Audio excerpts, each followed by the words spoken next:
Olha só, parece que a mídia teve um momento agora de lucidez, né? Depois de tanta mentira a respeito da economia, né, brasileira, né? Alegando que está muito grave, sendo que na verdade a situação tá melhorando, né? Porque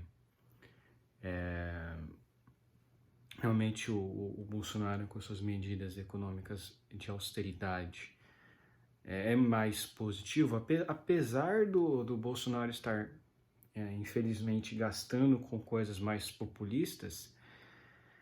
Ainda assim, teoricamente, ele vai cumprir o teto de gastos, né, porque ele está reduzindo muito o gasto público, querendo ou não, em algumas outras áreas. E, enfim,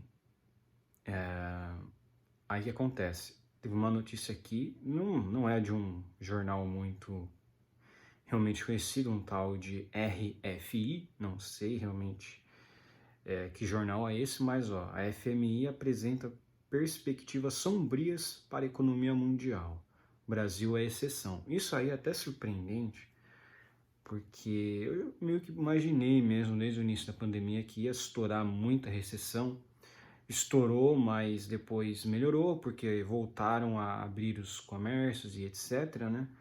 Mas é notável que alguma coisa de ruim ia acontecer, e com a guerra na Ucrânia tudo ia piorar, né?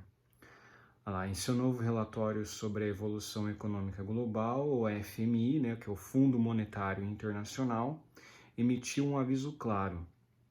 As perspectivas de crescimento estão inclinadas esmagadoramente para o lado negativo.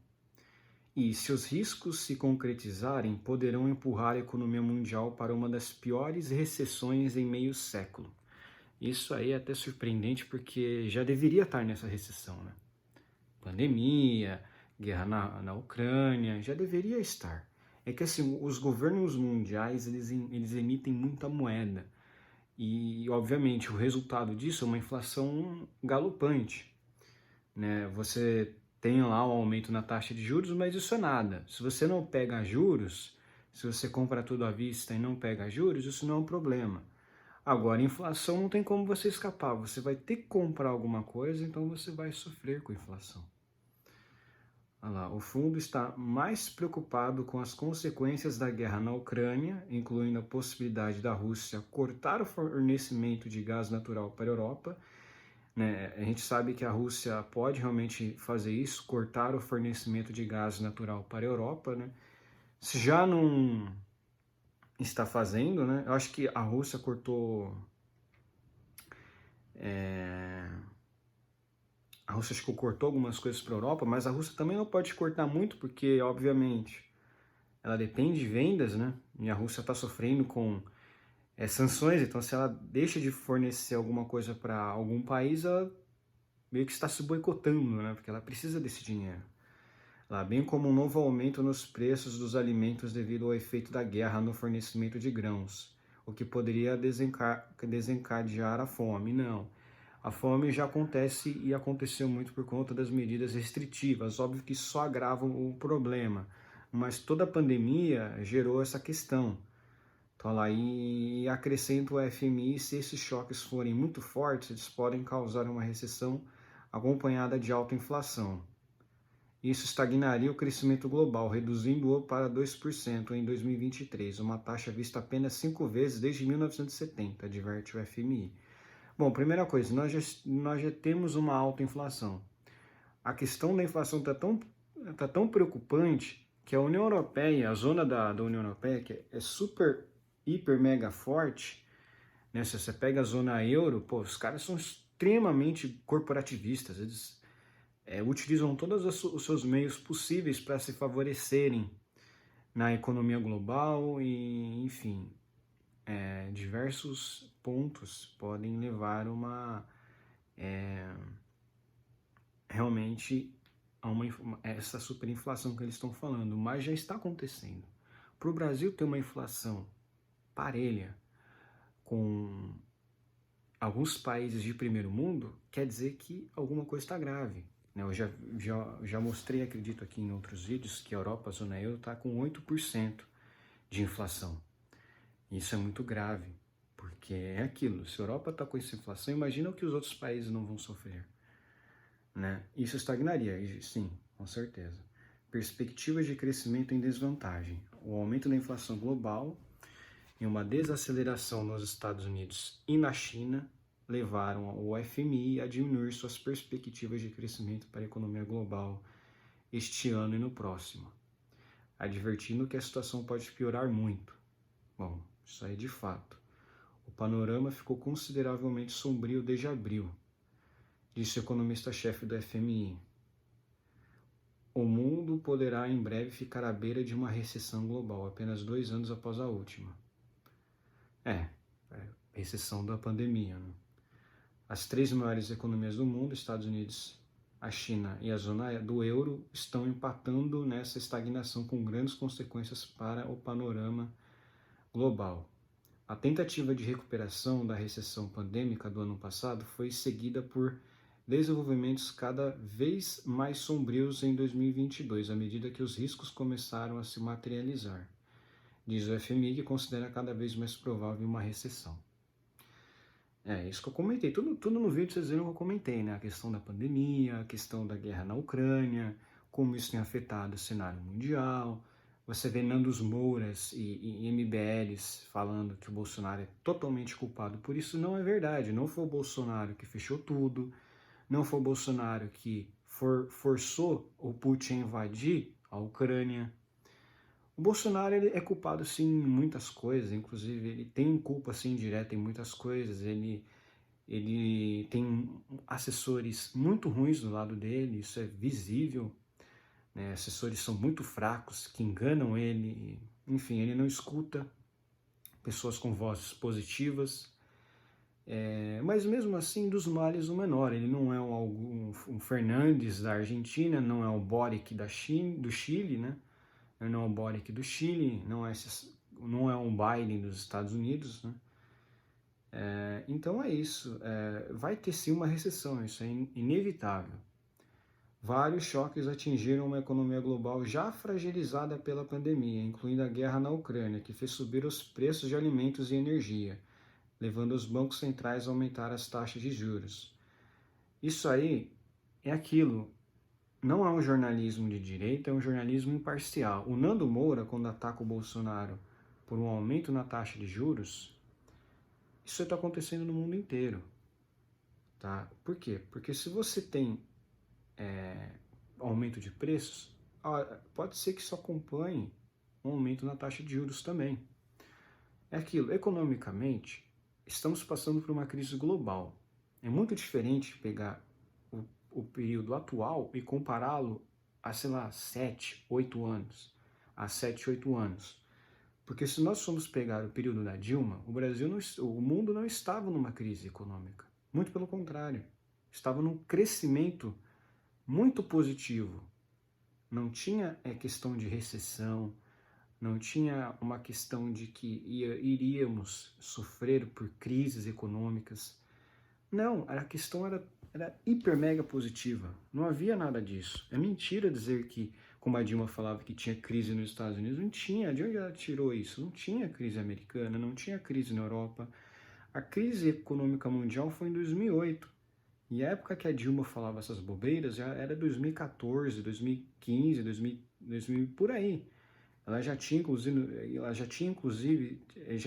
tinha sido eleita, inclusive, e piorou. O governo dela só piorou.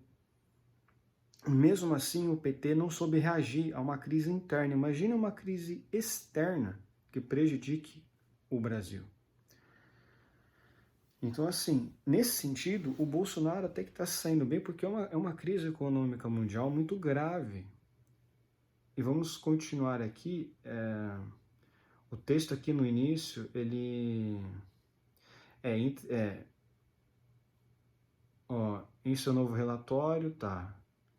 E se os riscos se concretizarem, poderão empurrar a economia para uma das piores recessões em meio século. Entre as exceções estão o Brasil e o México. Os Estados Unidos está numa recessão, eu não sei se eu falei entre Brasil e Estados Unidos, agora eu estou na dúvida. Mas entre as exceções estão o Brasil e o México, tá? É o México. O México, ele apesar de ser governado por um esquerdista, ele é um cara até meio engraçado, porque ele foi contra as medidas restritivas. Eu viajei para o México numa época em que o Brasil sequer tinha ainda uma ampla aplicação de vacinas, só que o México, ele é um país que, ao contrário do Brasil, ele permite que estrangeiros entrem sem sequer fazer testes de Covid. Então, é um país que sabe dos seus problemas econômicos e abraça o turismo como se fosse uma coisa muito boa. Então, é um país, obviamente, que não... É como aquilo que é irônico, né? O México, que é um país que não apostou nessa medida restritiva de fechar tudo, não está sendo tão mal, justamente por causa disso, porque eles não quebraram a economia deles completamente. Eles ainda conseguiram ganhar muito dinheiro com o turismo, que é a principal fonte de renda do México em muitas regiões, né? Então vocês conseguem ver aqui, ó, aumentar a taxa de juros, sim. O relatório reduziu a estimativa de crescimento do PIB global em 2022 para 3,2%. 0,4 pontos percentuais abaixo da previsão de abril. É pouca coisa, né? Os confinamentos causados pela Covid e o agravamento da crise habitacional têm dificultado a atividade econômica na China, enquanto os aumentos agressivos da taxa de juros por parte do Federal Reserve, o Banco Central Americano, estão desacelerando o crescimento dos Estados Unidos. É aquilo, o Federal Reserve está aumentando a taxa de juros porque não tem outra escapatória, não tem como, cara, não tem como. Realmente, até demoraram até, né? Porque a taxa de juros dos Estados Unidos é muito baixa. Ela é incrivelmente baixa para um país que emite muita moeda, né? Mas, enfim, o Biden também não está fazendo um serviço muito bom. Ele só aposta em medidas progressistas, né? Então isso vai gerar um rombo na economia mesmo, porque você não tem austeridade e você não tem corte de gastos e você aumenta só imposto. Você só prejudica o médio e pequeno empresário, né? Brasil e México as exceções. A desaceleração na China tem consequências globais. Os confinamentos, é aquela questão, né? Os confinamentos aliados às interrupções da cadeia de fornecimento global e ao declínio dos gastos domésticos reduzem a demanda por bens e serviços dos parceiros comerciais da China. Se você não tem uma economia chinesa forte, quem vai ganhar com isso são teoricamente, parceiros comerciais da China, né? Por isso que eu digo, a própria China está se destruindo com essas questões da pandemia. De um lado é positivo porque eles conseguem controlar a população, que é o que eles querem mesmo. Eles querem manter essa ditadura deles de qualquer forma. Porém, no aspecto econômico, a China sofre. Então é aquilo. É bom uma pandemia para o governo ditatorial fechar tudo? É bom. Mas também isso destrói a economia. Então, né, obviamente, o povo fica mal. Só que a China, como governo do Partido Comunista, eles não se importam com o povo mesmo. Então, assim, quanto mais eles conseguirem enfraquecer a sua população, e mais eles conseguirem controlá-la, é melhor, independentemente do aspecto econômico. Houve algumas exceções neste panorama sombrio, incluindo melhoras na Itália, Brasil e México, bem como na Rússia, que está se beneficiando dos preços mais altos do petróleo devido às sanções ocidentais.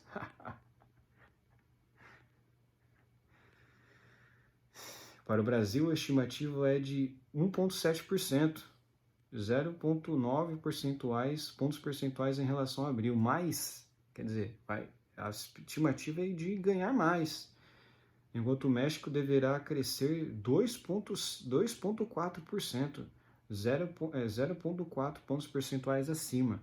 Então o Brasil teve quase 1% acima em relação a abril. É um crescimento, assim, estimativo muito grande, né, em relação a abril que eles tinham, quer dizer, eles estão muito otimistas em relação ao Brasil. Para a América Latina e o Caribe como um todo, o FMI elevou suas perspectivas de crescimento para este ano para 3%. Elevou suas perspectivas de crescimento para este ano para 3%. Uma revisão para acima de 0,5 pontos percentuais. como resultado de uma recuperação mais forte nas grandes economias. Brasil, México, Colômbia e Chile. O texto não fornece dados sobre os dois últimos países, Colômbia e Chile, mas deve detalhar suas previsões para a região no final de semana. Então, por enquanto, só Brasil e México mesmo a gente tem dados, né? A Colômbia e Chile não tem muito. Prioridade à inflação. Controlar a inflação deveria ser a prioridade máxima para os governos, argumenta o FMI, mesmo que isso inclua medidas dolorosas para os cidadãos, pois os danos causados por permitir que a inflação ficasse fora de controle seriam muito piores, sim, claro. Você tem que controlar a inflação de alguma forma. E uma forma de controlar a inflação é parar de emitir moeda. Só que o governo também não é muito favorável a isso, né? De emissão de moeda. Eles querem continuar imprimindo dinheiro para gastar.